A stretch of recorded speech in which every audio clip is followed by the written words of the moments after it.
Today, inshallah, I want to talk about evil eye, ayn. And you might be thinking, Sister Dunya, but no, maybe that's a coincidence. Maybe it is, and maybe it's not. At the time of the Prophet ﷺ, there was a Sahabi named Sahl. And Sahl was a very good-looking Sahabi. And his son says, so his son is narrating this hadith, says that my father went to go take a bath, and he removed his clothing, his upper clothing. And there was another Sahabi who saw him. And the Sahabi said to him, I have never seen anything like what I've seen today. Your skin is so beautiful, it's more beautiful than the skin of a virgin, of a woman, like a beautiful girl. And at that moment, Sahl got sick. One riwayah says he couldn't move. Another riwayah said he just got sick.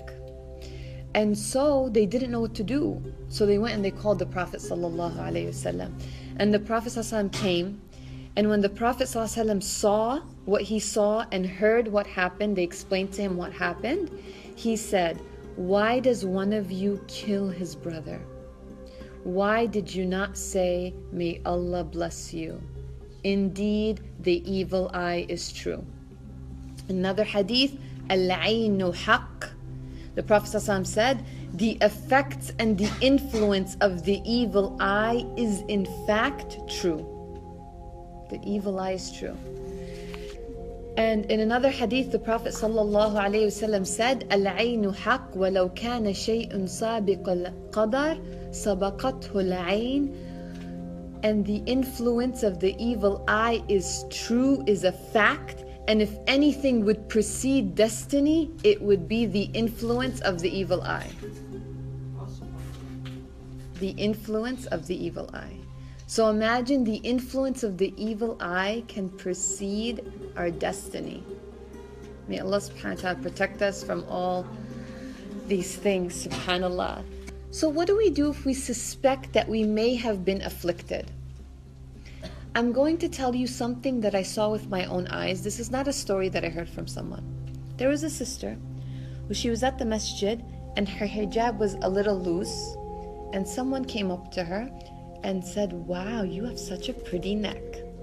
She went home and she found a black ball on her neck. I saw it with my own eyes, sticking out of her neck, a black ball. She instantly knew it was ayn. She recited on herself and it fell off. Subhanallah. Now you might be thinking, Sister Dunya, yeah, you saw it, but that doesn't make sense. I want you to listen to this hadith that's narrated by Salama radiallahu anhu, our mother, the Prophet ﷺ's wife. She said that the Prophet ﷺ came home and he saw this little girl that had a black spot on her face. And the Prophet ﷺ said, she is under the effect of evil eye, so treat her with ruqyah.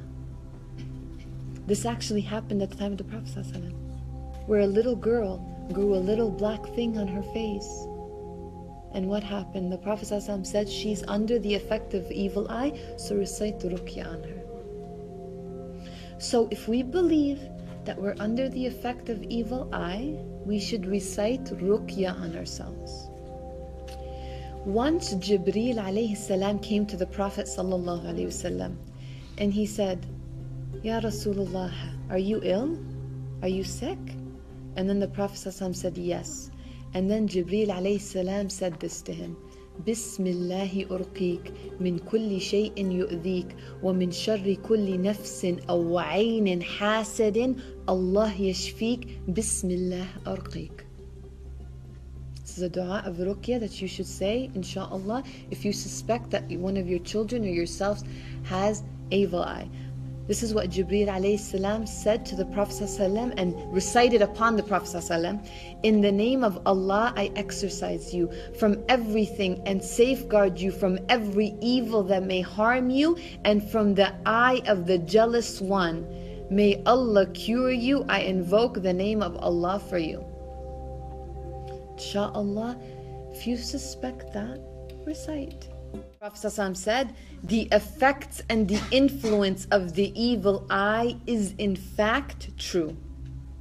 The evil eye is true. How to protect ourselves from ayn. So how do we protect ourselves? Is it by wearing those blue stones or those eyes? Subhanallah, may Allah subhanahu wa ta'ala protect us. A lot of Muslims, they don't know that that is shirk. Have you ever been to someone's house and they have this blue eye? Subhanallah. From Turkey usually. Subhanallah, may Allah protect us, right? So, or when you know someone's baby is born, I don't know if they do this in Indo-Pak countries, but in Arab countries they put a blue stone, or they put something black on them, or they make a black mark. They take something and they make some kind of mark on the baby's face the first time they bring out the baby, right, at the aqiqah or something. These things do not protect us. So how should we protect ourselves? First and foremost, we need to trust Allah subhanahu wa ta'ala and know that only Allah subhanahu wa ta'ala can protect us.